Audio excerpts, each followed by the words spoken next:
Another walk, another video. So here we are, it's May, and most of you probably don't know, but May is National Speech Language Hearing Month.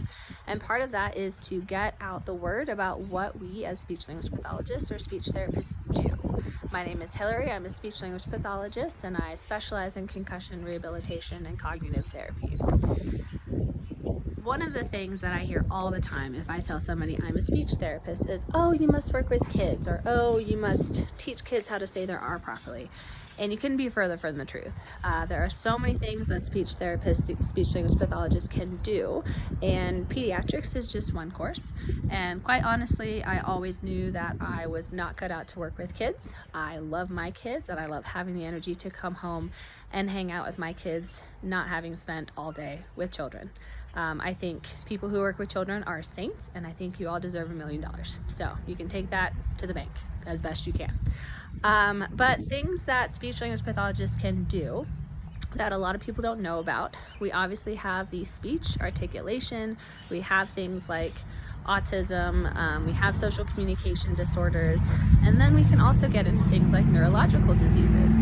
So we can do dementia, sorry, big car going by, bears going, what?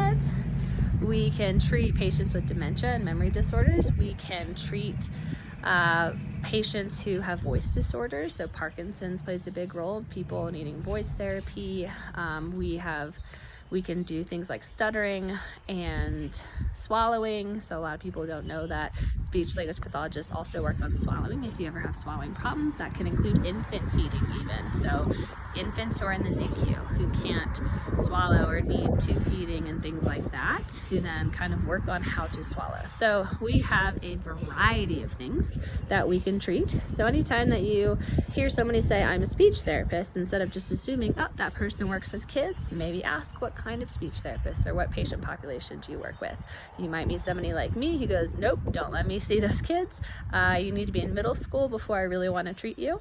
And if the older the better, quite honestly. I loved my really old dementia patients. I thought they were just so fun and fascinating, and they live such amazing lives, and when you could really get to that, I thought that was great.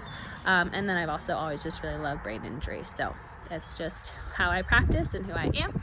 And so next time, just ask, hey, what kind of speech therapy do you practice? Want to say bye, Bear? Bye! Well, thank you. Thanks, Bear.